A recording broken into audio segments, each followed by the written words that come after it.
Good morning. Let me have you introduce yourself for guests. Yeah, so my name is Pontus, and sometimes I include my old gamer name Zlapped Mähler. I'm the Director of Business Development for Global Top Round as well as Game Round, which is all under our holding company GXC. We are, an international company with headquarters in Korea, a company in US, in Thailand, and in Singapore. And what my job is, in short, for each company is for Global Top Round, I help manage the investments that we do, and we might, go into what we do in more detail later. But I help manage our portfolio. I help finding publishing, VC distribution, IP deals for those companies. And on the Game Round side, I help a little bit on the strategy, marketing, but most importantly, hiring people. So since I joined the company a few years back, we've grown from 5 people to now 38. We just announced our Series A few weeks back. And I myself managed 22 of those people. And the reason I have that little gamer tag is I used to be a professional gamer, actually, in my first career. So I was a pro gamer slash game design consultant. And that's where my kind of nickname came from. And sometimes I include it, sometimes I don't. It's back and forth. I can, as someone else with a gaming nickname, I can certainly understand the balance you have to strike between. Some people strictly still go by, a lot of people from esports backgrounds, no one even really knows their name. They go by nicknames and professional gamer tags and stuff. But that's one reason I wanted to do this. You had a really interesting career so far, and I'm sure you're far from done. So yeah, it was fun to read about your sort of history in esports. What was the game that you played? Yeah, so I started off, kind of the same when I did the consulting, but the game called Heroes of New Earth, I guess, is when I, became something, if we were to put it that way. I became one of the first pro gamers to actually just, make educational content. That was my niche. I've always liked helping people. I was studying to be a psychiatrist. So that was going to be my career path if this random thing did not happen to me. And I ended up where I am today. And when I became good at the game, I was like, okay, what do I want to do? And I was like, I want to make educational content. So I created how to think like a pro was one of my series where I just spoke out loud everything I did without reading the chat and just talked every thought in my head. And then I did a more, structured kind of scripted one where I talked about each hero and how to build it. And that kind of led into my eventual consulting gigs, but also I became the face of the game. So I did the official guide. So if anybody plays Han and you log in and you pick any hero, you'll notice that the top guide is my name. So I became the default guides in the game, which are very outdated now, by the way. I'm sorry if you're playing Han. It's not my fault. But yeah, so here's the New Earth. And then, I did take a stab at Dota 2, but honestly, I'm an extrovert. And when you are a pro gamer, you need to put in the time. I always use this really simple analogy, which is if you play football and you want to be as good as Messi, and if your body was able to, you'd play football 10 hours a day. Because you want to get better than Messi. I mean, that's just how it is, right? You want to be the new Messi. And in gaming, you don't have that physical exertion or, all that pain in your body after you play. So in gaming, even if you don't want to, you want to push yourselves to get better and better. So, I just played way too much. That's as simple as it is. So after 8 years, I was like, all right, I'm done. I tried Dota for a year. I was like, I don't enjoy it anymore. I want to go out. I want to continue my business, and I just put it aside. Yeah. It seemed like I did find a website that sort of followed your esports career. It seemed like you did very well while you were there. I assume you got started fairly young?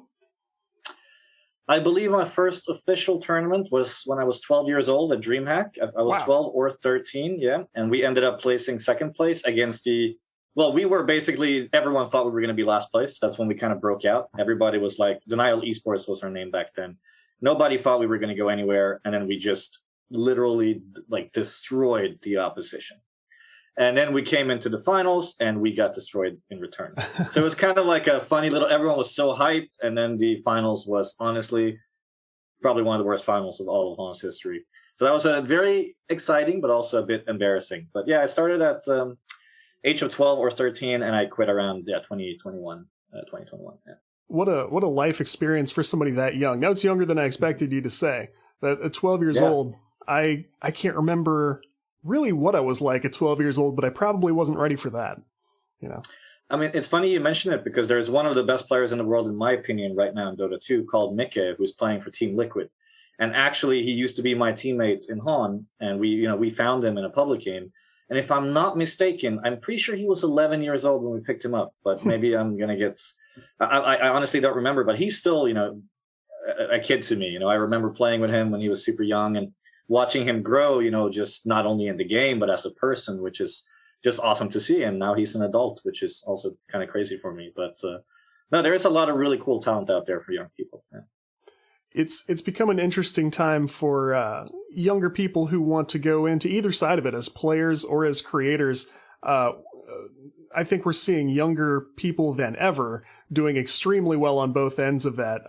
How did this transition for you go into consulting? Yeah, so I mean, I've always had a kind of like a business mind. I got my first sponsorship deal when I was, I believe it was before I was pro. So I think I was 12 as well, just before I kind of broke out. And I was just like, I want a sponsor. I have a couple hundred viewers on my Twitch. And I just walked up to Logitech, who turned out to be the head of all of Europe and Nordics. And I just said, and I brought like 2 papers, like A4s, that said my channel names, who I was, and why Logitech should sponsor me. And I went up and I said, this is my name, and I was, a small kid. And I'm like, I really think this would be beneficial for you guys. I could do some giveaways on my stream. I don't want any money, I said. I just want some cool Logitech products to reward my community. 1 week later, that same guy emails me back and said, let's do it. And I was sponsored for years by Logitech. So that's kind of, even as a young person, I just went for it. I wasn't scared of failing. I just decided to go out and find what I wanted. And when I got older, I started off as a beta tester in Heroes of New Earth, just helping out free of charge. That then turned into more gigs. And when I decided to kind of put my pro career completely aside, it was super easy for me to, really go full-time consulting. So I started consulting, big telecoms in Asia on like esports strategy, influencer strategy, what games to kind of pick out and stuff like that. I worked with a Chinese company on helping them get into Southeast Asia because that's where I've been based for the last couple of years. And I also led the biggest esport organization in Southeast Asia on merchandise. So Neolution Esports, I became the CEO of that and had 87 employees.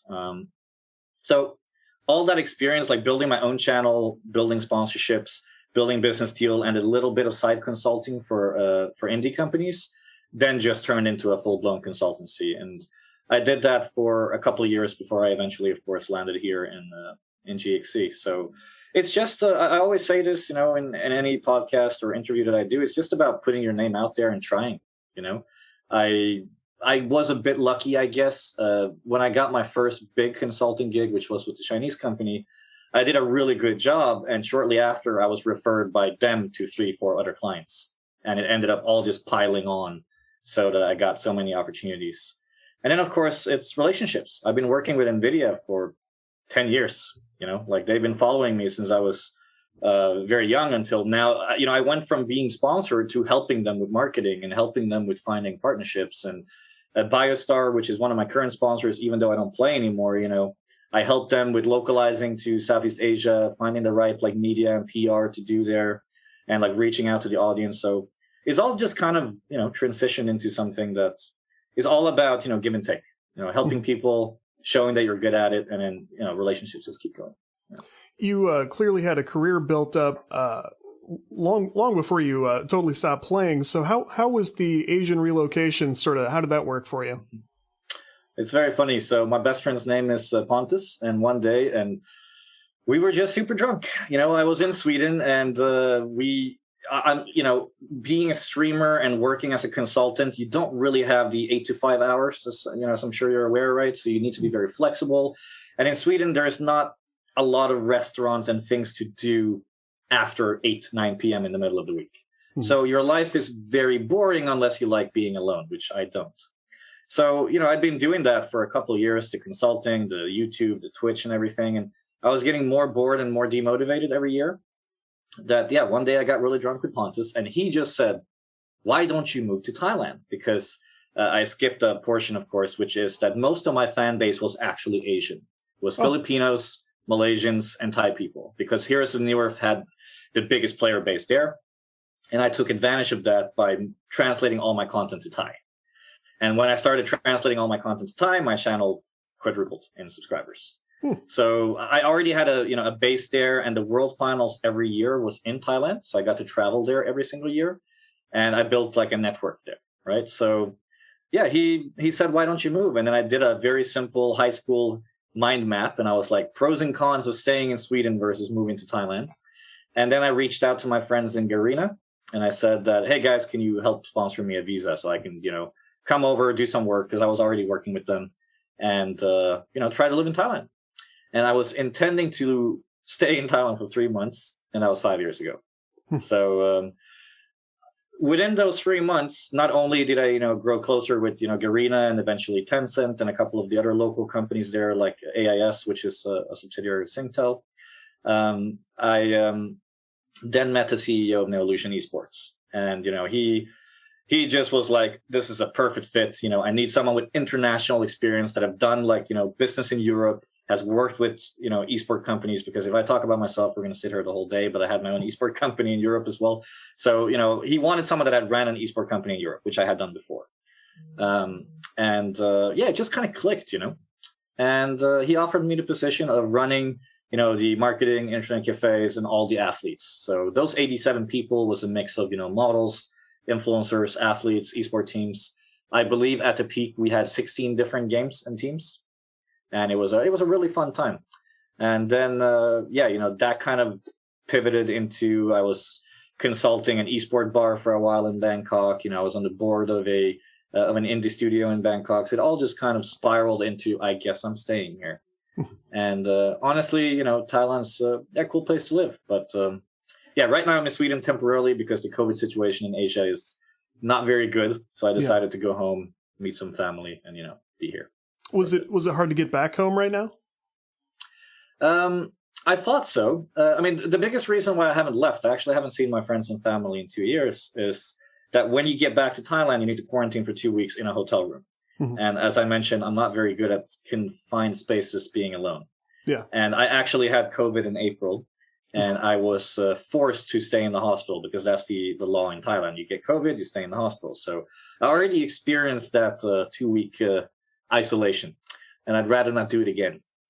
So that's the reason I didn't leave, and coming back might be a problem, and that's why I'm not sure when I'm going back. It might be in October or November, we'll see. But leaving was surprisingly easy. I just got a fit to fly certificate, a COVID test within 48 hours of flying. And because I have a smart visa, which is not a tourist visa in Thailand, it's a work visa, right? Mm-hmm. I just showed up to the airport and I was on a plane within 30 minutes. There was no issues, and the airport was very dead. If anybody listening hasn't been to Bangkok, I believe we have 25 million visitors a year. So normally we have 500,000 people flying into the country in various airports every month. Every week. It was dead. So, I just walked through, got on the plane, landed, and because Sweden and Denmark is so close together, I just took a train from Kastrup in Copenhagen and got home. COVID test and done. And then I got the vaccine the day after I landed. So, well, that's good that at least you're caught up, and hopefully it's been interesting talking to different guests in different countries and seeing who's been able to get the vaccine. I had mine a couple of months ago now.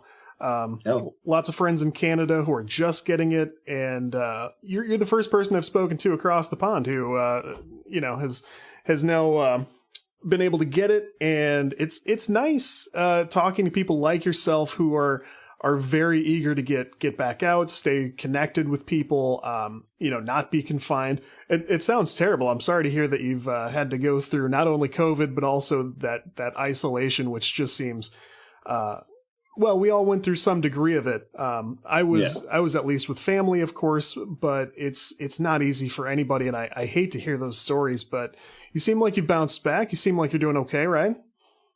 Yeah, every country has their own, laws and regulations, and you can agree or disagree. But ultimately, shout out to my hospital, my doctor, and my nurses were amazing. They came in and checked on me every three times a day. Mhm. I had like a 45 square meter room with a small living room, so it wasn't like a tiny space. And I had like 5 different menu items every meal, so it wasn't the worst. Obviously, still not good for me, but because I was asymptomatic, so I had no symptoms. So I wish my room went to somebody with problems. Yeah. But with that said, the hospital took very good care of me. But no, it was, yeah, again, not a fun experience. And the way that Thailand dealt with the virus worked really well in the beginning, and then now sadly it's not working so well anymore. I do hope they get a hold of the situation. And yeah, like you said about the vaccine, one of the reasons I came back was I wasn't able to get the vaccine in Thailand. They prioritize their own nationalities first, which I understand. So me as a foreigner, yes, I am working there, and I did speak out on Twitter saying that I'm a bit disappointed that I did not get in the same queue, because they were supposed to prioritize 65 plus, but I had 15 of my friends in my age get the vaccine before me, before I even had like the ability to book one. So a bit disappointed, but as long as the people that really need it got it, I'm happy. And then I got to go back, and because of the privilege we have in Europe, I got the vaccine appointment within 5 minutes. I booked my ticket home, logged online, put my passport, and I had my Pfizer booking the day after I landed. It was very simple. So thank you, Sweden, for that. Happy about that. Yeah, well done, and I hope they continue on and get just as many people as possible vaccinated against this, so we can kind of move on collectively. It's going to be nice when we can all sort of look in the rear view, and it's no longer such an emergent threat. So I guess we should talk about how you got to transition from being around esports and part of esports, which it sounds like you still are to some degree, right? I mean, you're still sort of kind of in the scene also. Yeah, I mean, it's a long story, but I'll try to keep it short. As you can tell, I do talk a lot, so apologies. But no, that's why we're here, right? Yeah, so I love esports, but as I'm sure a lot of investors have learned their lesson by now. But there was a point in time 5 years ago where I got some really big investors that wanted to put a lot of money in me, and I had a really good business plan. But I looked at it and I'm like, this is bullshit. I can't reach this forecast. And I looked at all my friends' companies. I looked at all the, the peers. I looked at everyone. And the reality was that only a very tiny portion, probably at that time, less than 20 esport companies were profitable. And everyone else was dying. And everybody else had ridiculous forecasts, and I had some really good finance people look at my forecast and even increased it. And I'm like, I'm not going to do this. I'm not going to be a founder that takes other people's money and loses it, or just going to continuously raise until eventually I'm profitable 15 years from now. It was a bubble, to be very clear. Esport is a bubble right now. Was an even worse bubble a few years back, and I just didn't want to be part of it anymore on that side. So I decided to just not found that company. I had good partners, but no. And instead, I decided to just go back to where my consulting was, which was in the video game industry, which I've been doing on the side the whole time next to the esports. So I still do esports every now and then. I actually have a panel session next week and a speaker session about esports in like a month from now. So I'm still involved. I still get, questions about esports all the time, or consulting opportunities, but I'm focusing more on the video games now. I don't like industries that are in heavy bubbles. And the fact of the matter is most esport companies will die until they really find that good business model. And those who are profitable because of merchandise. Like esports is not at that stage yet where you can finance almost everything with sponsorships and tickets like traditional sports. You need those individual sponsorships. You need merchandise. And it's really hard to do. You look at FaZe Clan, you look at all these guys, they're doing a great job. Cloud9, Shroud labeling his products with Logitech. There are so many really cool ways of making money, but ultimately it's branding and merchandise. It's not, your own products. It's not running in the green in any other way. And because of that, I just felt like I don't want to be here right now. I'll come back later, maybe not. Until then, I'll help whoever needs help.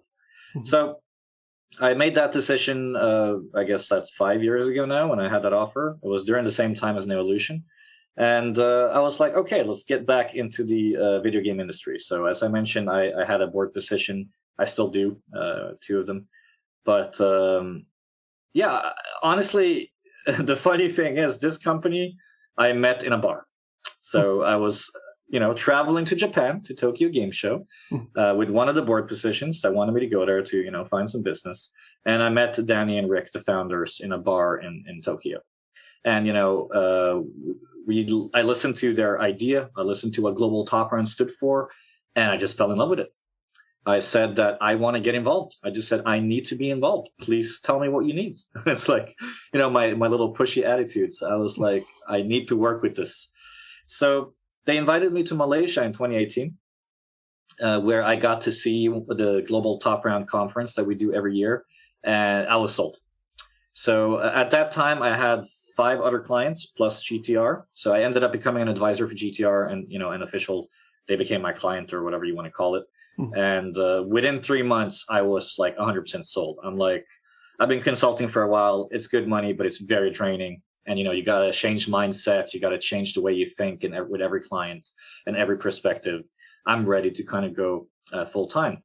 And Global Top Round just ticks every box that I have. I love growing startups. I love helping people, and I can do that here every year with new startups. So it just made perfect sense. So yeah, I put everything else aside and have been focused on the pure indie and publishing and IP and distribution since then.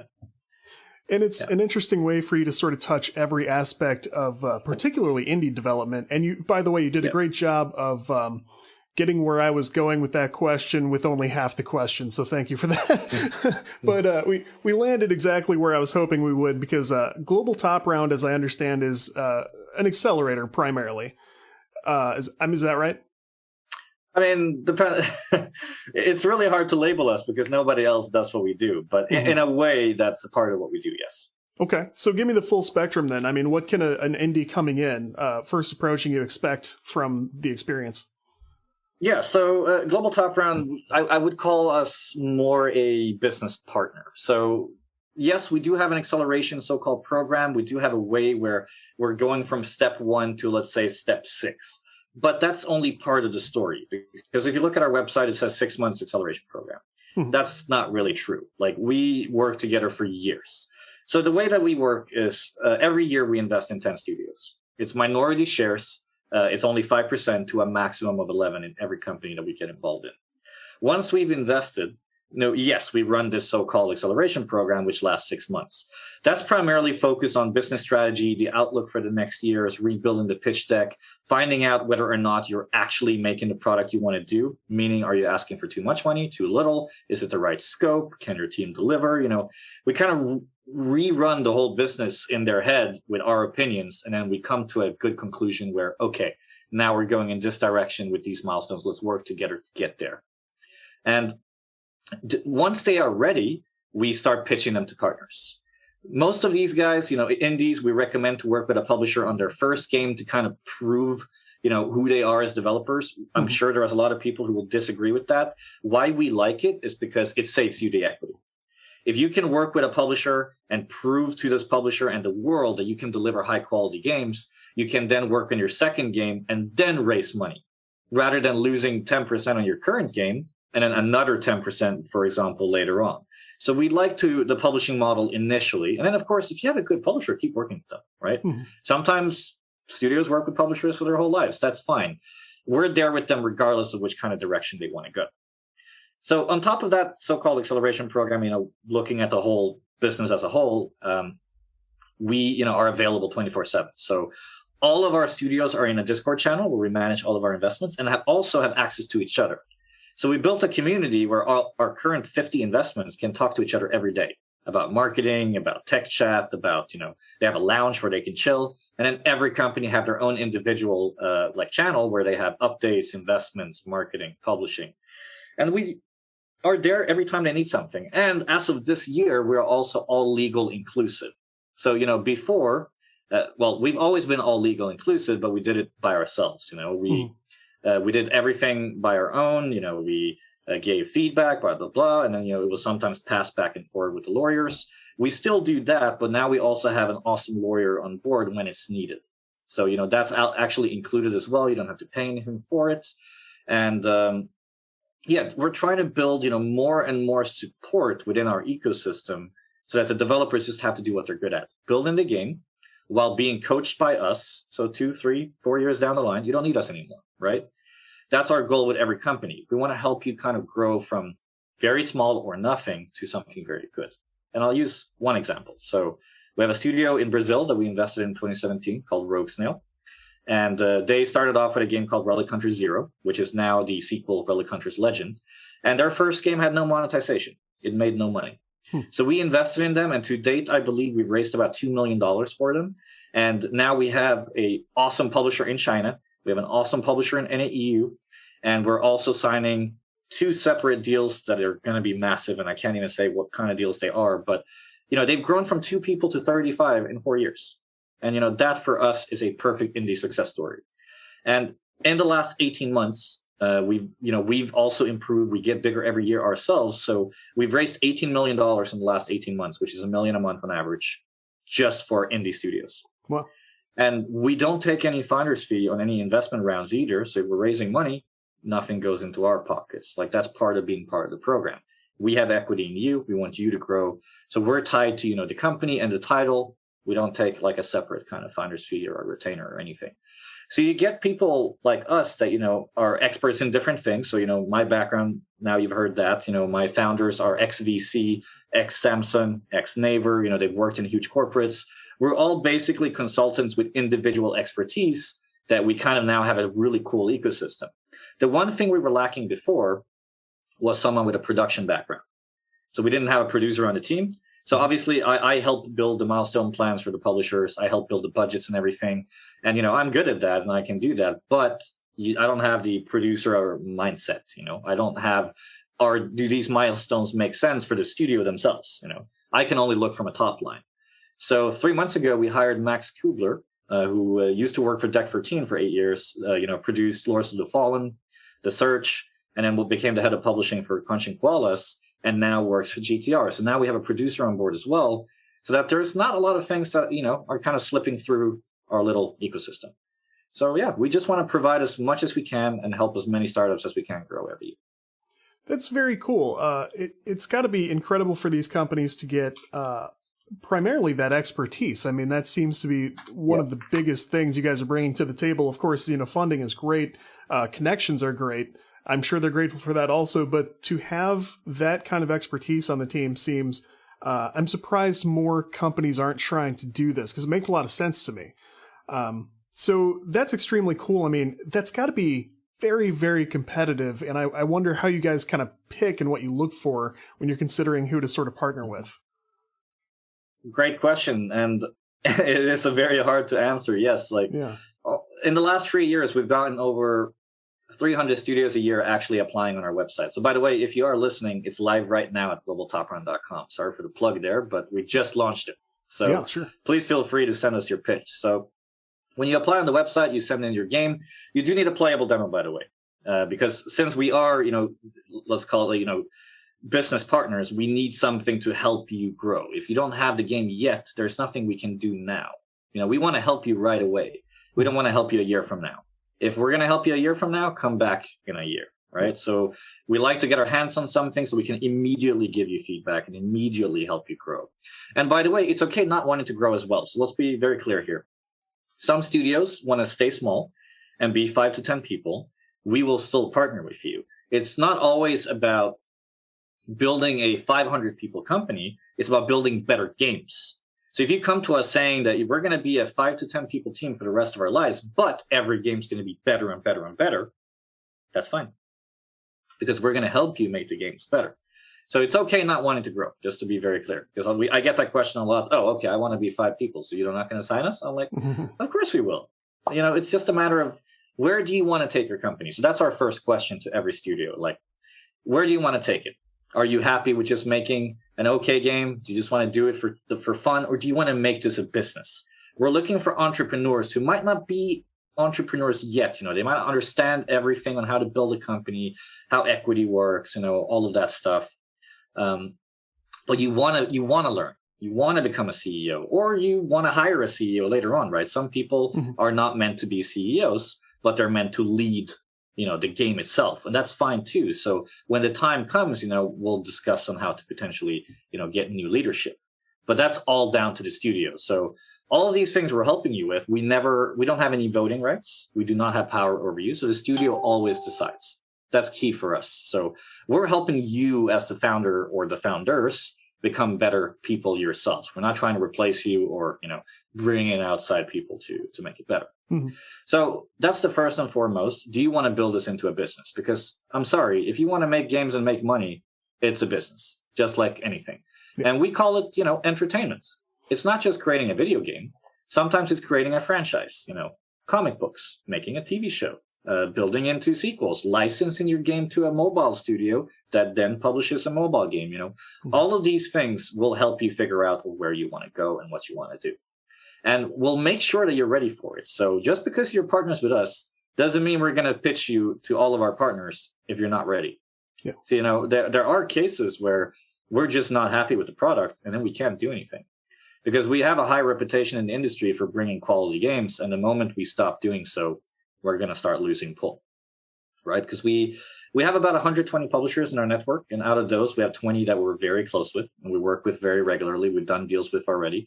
And then we have, 60 that we're acquaintances with. We pitch them games. We party with them at events. We talk about stuff and we're good friends, right?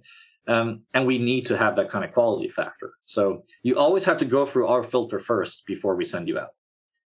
So that's something that's very important to us. And the second thing, which is tied to the first, is just like, do you actually believe you and your team that you have right now can create better products? We don't expect your first game to be a blockbuster, and that's okay. We're not signing you so you make $10 million next year. We're signing you because we believe that, your first game's okay, your second game will be better, your third game will be better, and the fourth game might be amazing. Yeah. Look at Angry Birds, right? That was Supercell's, I don't know, game 50 or something. Yeah. Yeah. Yeah. So we just want to have people that believe in themselves, like and to be very honest, a lot of the people in the indie industry aren't very good entrepreneurs yet. So we want to help you become one. Well, because you're good at being creative, you're good at building a product. Let us help you with the business side, Let us, give you advice. Let us take you in the right direction while you do what you're good at. And over time, they're looped in. So everything we do, they'll see so that they can learn from it over time. Other than that, I guess we don't currently do AR and VR, really. That's the only thing. Otherwise, we're open to everything, any country, any genre, by the way, please, we love diversity.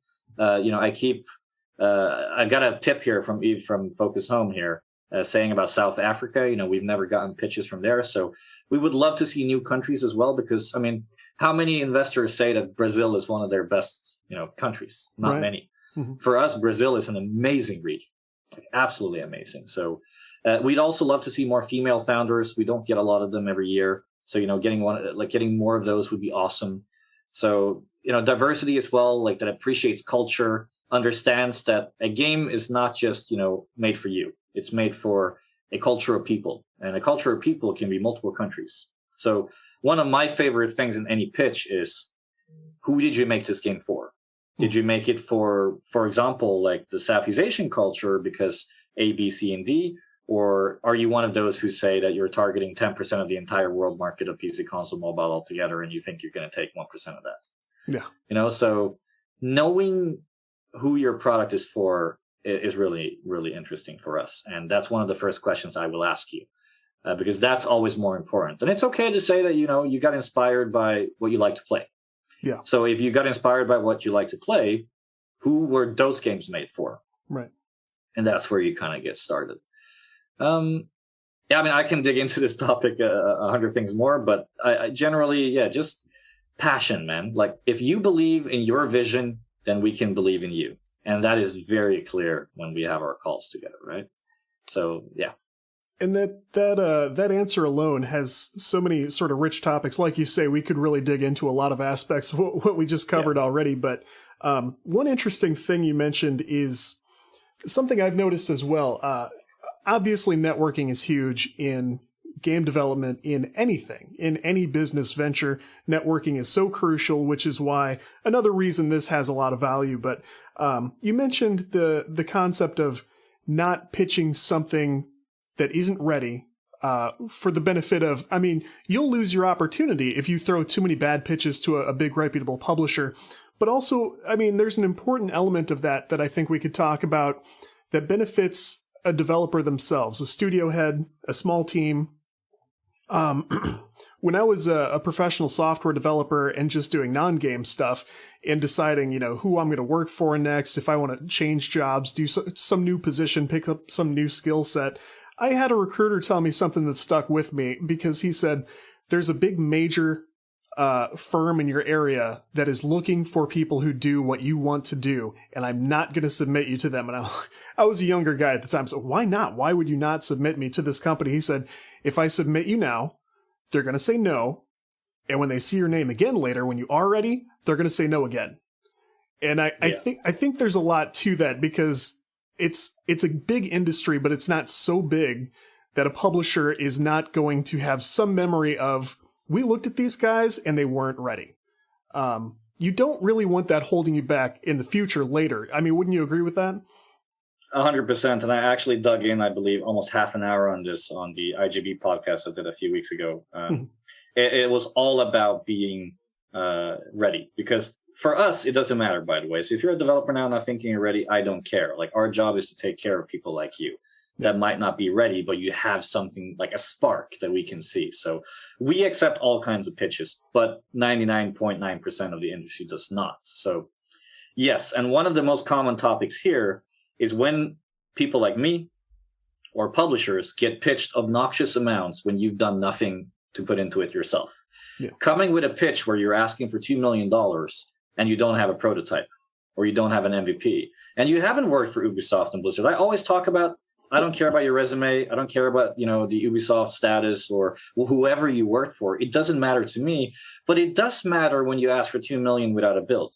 Yeah. Because how am I meant to see what you're able to create if you have never created anything?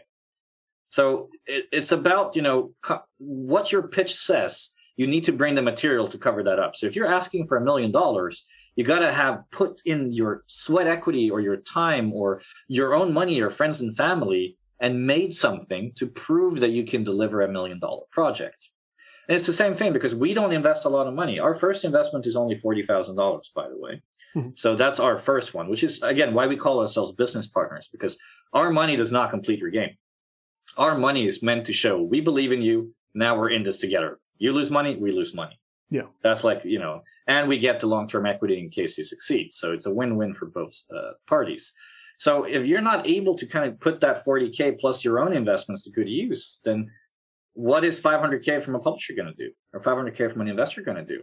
So yes, there is always a time where you pitch too early, and that's why you need experts. So I had an interview, I think 6 months ago or a year ago, where I talked about find business partners, find co-founders that, think differently from you, that can add a value that you don't have yourself, or expertise that you don't have yourself. Because you might give out, 1 to 5% in advisory shares, or you might have to pay a little bit of money if you can afford it, but you're going to get that knowledge that you don't have that you really need. Like, knowing when you're ready is one of the key factors. And of course, there is that one last one, which is maybe you're running out of money and you need to pitch. And that happens, and that's okay. And you know what? You should say so in your email then. That's not a negative thing. If you come to us and you say, this is how much we were able to afford to pull together, then I'm going to look at the pitch differently. But if you come, with a very tiny demo and $2 million, I'm just going to be like, no, man. Yeah. Because, if you tell me that you ran out of money and you just cannot put in more of your time and effort, then we can evaluate it. Okay, so they put in 100K themselves. They were able to bring a demo that, definitely we cannot sell at 2 million. But maybe we can add some things here and there. I'm looking at your pitch deck and I'm like, okay, they talk about having, a crafting system and a looting system. Maybe if we add that in, that will spice up the demo. And, our 40K can help you reach that. And then we can pitch it to the publishers and they might believe it, right? And without an external opinion, you're probably not going to find this out, because anyone within your company is biased. especially if you're running out of money. You're in a panic mode. You just want to get your game signed and you don't think clearly. So having that ulterior person, even if it's not us or you, Todd, or anyone else, it will help you so much. So I always, both personally and professionally, recommend to find advisors or business partners or co-founders that kind of supplement you. It's very, very important. I mean, again, if we can continue on this topic if you want, because there are more things you should think about, but generally just, show in some sort of form what you've been able to achieve and accomplish with the time and or money you put in so far, and then evaluate your project from there. It is possible that if you are one of those people that want to build a big game, but you don't have the demo there yet, you can do a small round with friends and family. I mean, I'm sure most of you have friends and family. Of course, some don't. But if you do, and they believe in you, they're going to support you, right? They're going to, or take a loan from a bank with collateral, whatever your plan is. But you need to believe in the product for us to buy it, right? Like, how am I going to believe in you if you don't put in anything yourself? It's just not possible. It's true. Yeah. It's interesting because another great thing you brought up earlier is if you're starting a game, if you're starting a studio, you have a startup and you have to think exactly like an entrepreneur does. And I mean, that goes even further down than games. I mean, like, I have to think about this podcast like a business. I mean, if you're doing something that you're spending your time on and you want it to grow, you want it to succeed, you have to do what successful businesses do. And it is very common to start up with a friends and family round. I mean, that's extremely common in any startup. And it's something that when they come to speak to somebody like yourself, that's something you look at. Have people voted for this with their support, with their money, with their time? Do people believe in this? And I think something indies can sort of take away from this is it is important not to create a situation where your opinion of your project is the biggest one in the room. You need people around you, even at the personal level, friends and family, who find the people who will tell you the truth about what they think. If your aunt doesn't understand this and she's going to tell you that, it's okay to listen to that sometimes. It's good to have a friend who sort of knows the business a little bit, who will say, I love this concept. It looks bad right now.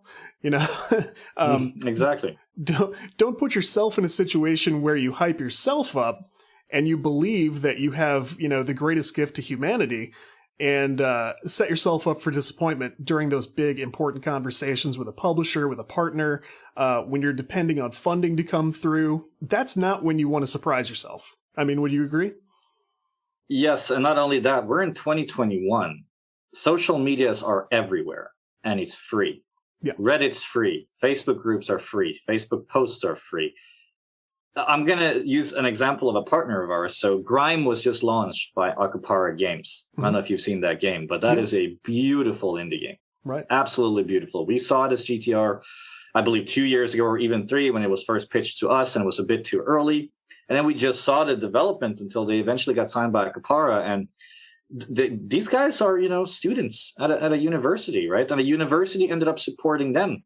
They got actual support from the university, which is awesome. Yeah. And, there's grants available and all of this when you put time into something. You cannot ask for money from other people without putting time there. And what they did was they posted in Screenshot Saturday on Indie Game Dev on Facebook every week.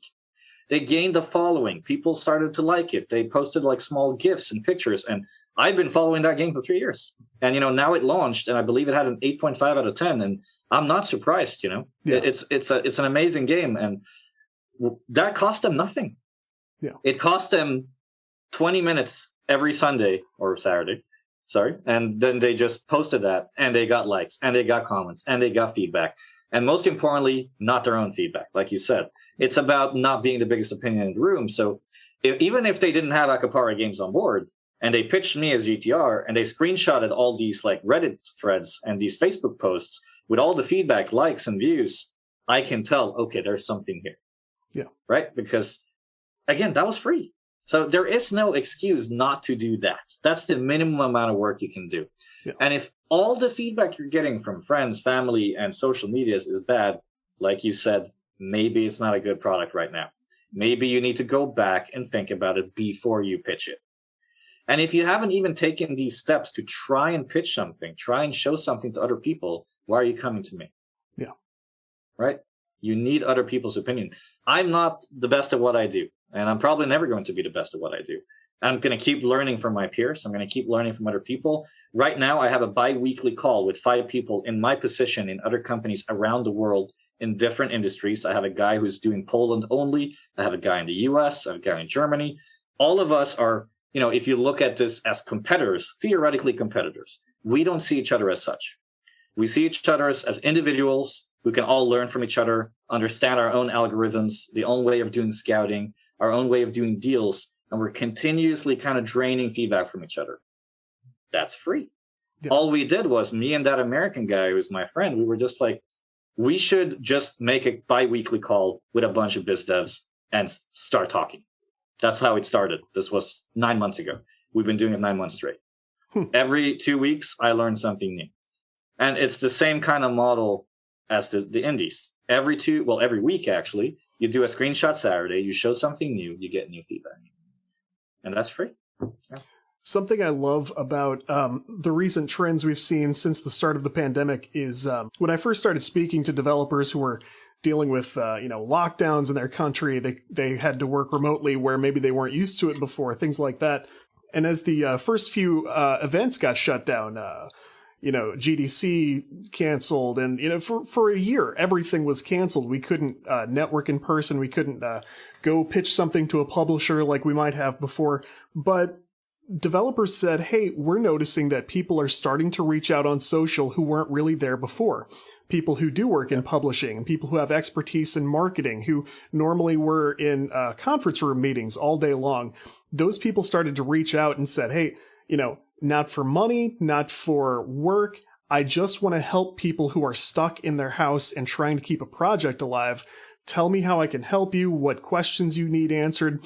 And very valuable expertise started to be available online, on social, where it never was before. And I said, hey, I hope we keep this going. I hope this becomes more of a community expectation that we can sort of rely on as we move forward, people helping each other to put their best foot forward. I mean, that strengthens the industry, that strengthens the people around us, which is awesome. And not only did that continue, but like you said, I think we're starting to see some of the first games that are coming out as part of those trends of like, hey, every Saturday, let's share our pitches with one another. There'll be pros watching, but otherwise you'll just get great feedback from Twitter, for example, or, you can put your stuff on Instagram.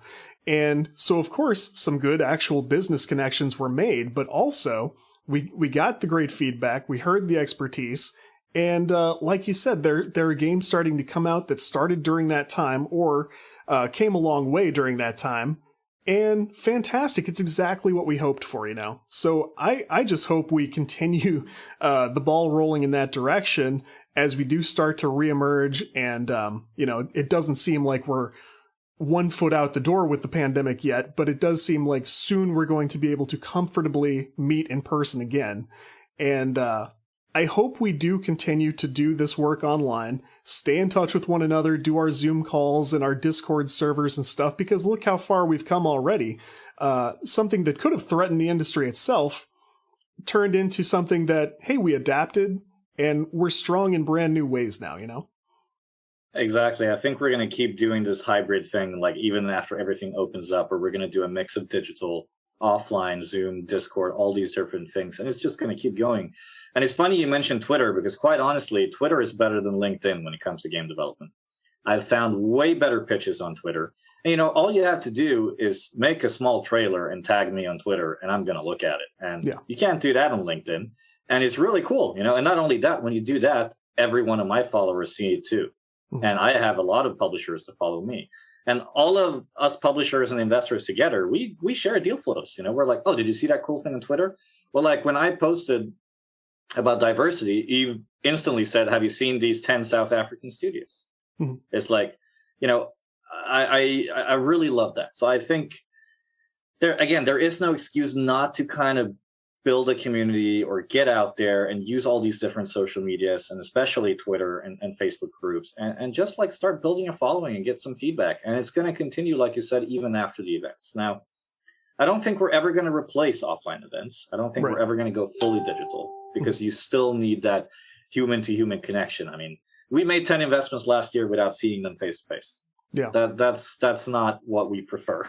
Yeah. Our general model is, in conference, meet you in person, and then finalize the deal.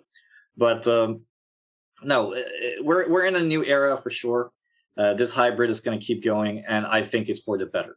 And it's like you said, and I think that's the biggest point. There is enough in this industry for everyone. That is why we do that bi-weekly call. We don't see each other as competitors. Rather, we sometimes share deal flow. We're like, hey, like, I have this game. I can't find a publisher. Do you know someone? And, we can ask for help. And, we all have at least 10, 20, 30 clients all at the same time. And we still have the chance to help each other without kind of crossing over. We're not going to ruin some other person's business, because this industry is already, I think it's 24 billion or something this year or next year that it's projected to be. It's crazy, man. And the funny thing is that the indie portion of this is growing bigger and bigger and bigger. Tribes of Midgard, I think they sold 500,000 copies in a week. Boy. That's an indie studio. Yeah. And, with Gearbox. And then we had, Valheim. They sold 6 million copies, which is absolutely crazy. Yeah. And, and I think it all started back, when Stardew Valley and Minecraft and these came out. Like, that's the old days. Now we're in the days where it's time to look in new. It's time to find fresh developers. And people no longer care about these big brand names only. They care about good games. They care about good mechanics. They care about fun experiences. And then, and one thing that I don't think we should talk about in detail, but, all this coming out about Blizzard and everything else, it's been here for so long. Mm-hmm. I've been outspoken about it. Other colleagues of mine have been outspoken about it, and nothing ever happened. So I am very happy that it's finally coming out, and that, people will be held accountable. And, that is the next step. We are finally fixing, the gender equality in the industry. Yeah. Indies are getting more of a spotlight. Smaller, teams are able to sign with AA or AAA publishers. We've signed, 5 AAA deals in the last 2 years, like with AAA publishers, with big budgets, with teams that have never delivered anything. So if you're listening to this thinking that Pontus might be speaking a little bit of crap, no, I actually closed these deals. I'm not just talking. We've closed, double and AAA deals with AAA, like with these publishers, with teams that have never launched a product. Mm-hmm. It is possible if you come with a good thing to the table, and you can prove that you can make it happen. And I mean, also without digging into it, the way forward is that diversity that we talked about. Everyone agrees that getting more voices and more representation in the industry is going to very naturally create a place where, toxicity isn't welcome and no one feels comfortable making it a club of any kind for any one person. And it's exactly what we need. It's a fantastic time to see, as you say, underrepresented countries. The greatest minds are bringing forth incredible projects. I mean, things that we're all desperate to play and see and see grow. There is as level a playing field as we're likely to get anytime soon. And it's a great time for small teams to come ready, come prepared, but take that shot. Put in the work, put in the research, get the feedback, act on the feedback, and then take that shot. Now is a fantastic time. So just because this is a huge part of the value, I think, of this interview, and you've answered this question pretty well already, but is there anything else indies need to be thinking about to get attention from someone like yourself when they need it? Honestly, it's just trying. We talked about like losing, you might lose a bit of reputation if your build isn't ready, but just keep trying. The thing is that even if you did lose that first initial pitch, and I might not look at it the second time, there are cases where it's the opposite. So I'll take a perfect example, which I am so proud of, which is one of our investments called Clover Creek Entertainment from Finland. They came to our investment conference in Korea, and it was exactly that. They had an amazing idea. They had a really cool team that we liked, but the game just wasn't there. Mm-hmm. We did not know if they could deliver. So we said no. We passed on the opportunity.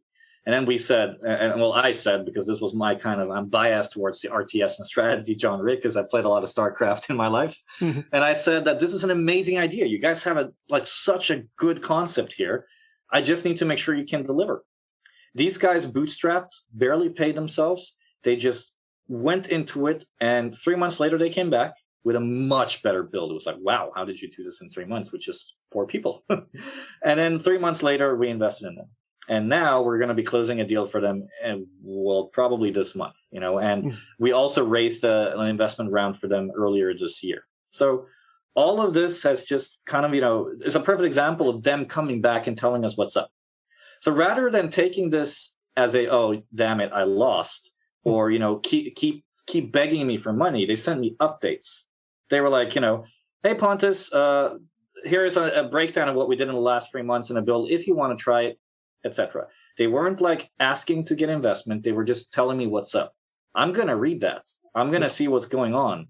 And, when we tried the new build, it was just so good. It was a no-brainer. It was like, we got to sign this. And yeah, we did. So even if you do get a rejection, don't think it's the end of the world. You can definitely come back. But like I said, really think about when you believe you're ready. Try to get that outside opinion. And if you still want to keep us updated, send us an update email. You don't have to ask for money in every email you send or every tweet you send or every LinkedIn post. You can always also just tell us what's up. Or, you can be like, Pontus, do you have time to chat 20 minutes? I want to run some ideas by you. Yeah. We will do that. If we like your idea, yeah, time is money. It's true. But trust me, if we see your passion and, we might not think you can deliver now, but we do see the spark. I want to know what you're doing. I want to see what's going on, and I'm happy to help you.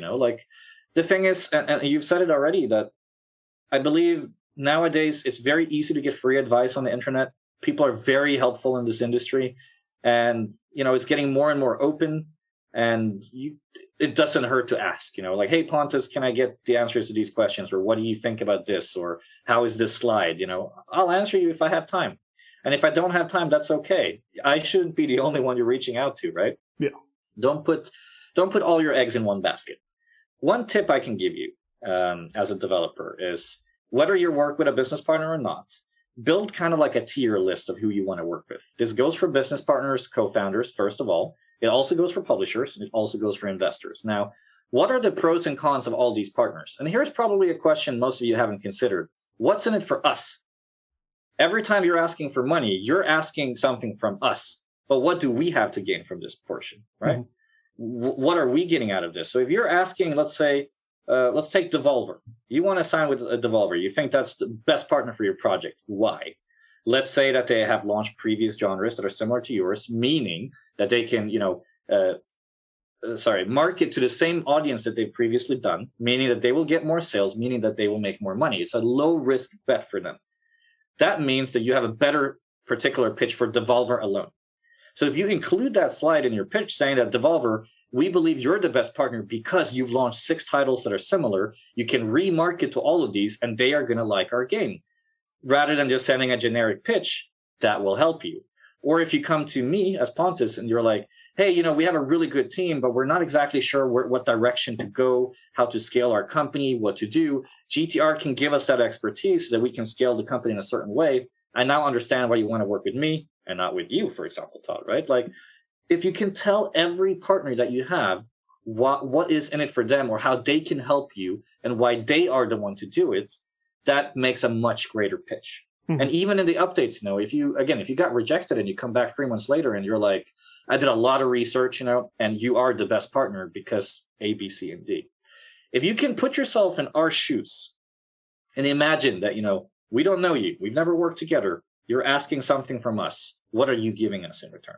Mm-hmm.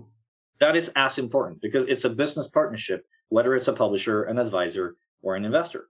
And I think that's a question a lot of indies don't ask themselves. Like, Have you ever put yourself in our shoes? Right? Because the money that we have is, money that we get from our investors, right? We also have investors to take care of.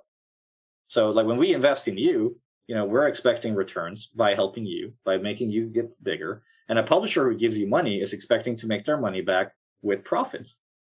Yeah. It is an entertainment industry. If you're looking for money, there needs to be a business model. You need to be looking to make profit. As sad as that is to hear, maybe some people are like, no, I just want to make good games. Oh, I'm sorry. Then you're not going to be a good person to work with as an investor. Right. Investors want profit, publishers want profit, and I hope you, as an entrepreneur, want profit. If you don't think that way, don't ask for money. Yeah. It's a very simple kind of equation. Like, that is how, entertainment works, and that's how building a business works. And, besides all of those boring things, if we're going to call them boring, something beautiful will come out of this, which is that you will hopefully make an entertaining product that will give happiness to tens of thousands or hundreds of thousands of people while making money. That is the ultimate goal. If you look at our portfolio, we're not just signing 10 FPS games. We have everything. This year, we invested in a beautiful game called Dawn, which is a narrative story about a little girl reminiscing her memories with her grandma in watercolor. Wow. It's an incredible, incredible game. We've never done a game like that before. When we saw it, we were like, oh my God, we need to sign it. It's so beautiful. It's so different. And we just want to help. We just want to help them. Yeah. Right. And that's what, drives us, is creating entertaining, beautiful products. But with all that, butterflies and awesome things, at the end of the day, guys, it's a business. You got to make money. Absolutely. Perfect answer. I think that makes a ton of sense and is going to definitely help the mindset of a lot of folks listening, which is great. So as we close out, let people know where they can find you, your company, and anything else you want to show them. Yeah, so globaltopround.com. If you want to work with someone like me and all my awesome colleagues, please go there. You can apply on the website. And if you have any questions, please just message me on LinkedIn. I think it's @Zlapped, if I'm not mistaken. I need to probably change that handle. And then, of course, it's Pontus Mähler on LinkedIn. It's Pontus Mähler on Facebook. You can find me at my name pretty much everywhere. I still use my gamer tag on some of my medias. I didn't have time to speak about our second company today, but if you want to get your game tested with a couple thousand gamers, you can go to gameround.co. You can check that out, and you can ping me on Twitter, because we actually do some free tests for indies right now. So it would be a free service where you can test your product, like we talked about in this call, to a couple thousand people, which will help you to kind of understand what direction you're going. And it's going to become a paid service soon. So please do, come over and grab a slot. So yeah, I believe Twitter is probably the best place to reach me. Otherwise, LinkedIn and websites you've heard. And otherwise, it's pontus@globaltopround.com. That's my email. So gotcha. Yeah, awesome to be here. And we'll point you in the right direction in the show notes. Pontus, this has been awesome. Thank you so much. No, thank you for bringing me on board. It's like I said, I love, podcasts like yours where we can just, no agenda. We just chat and, hopefully people learn something from it. And I think we've got more than enough to go on to have you back later. So yes, please.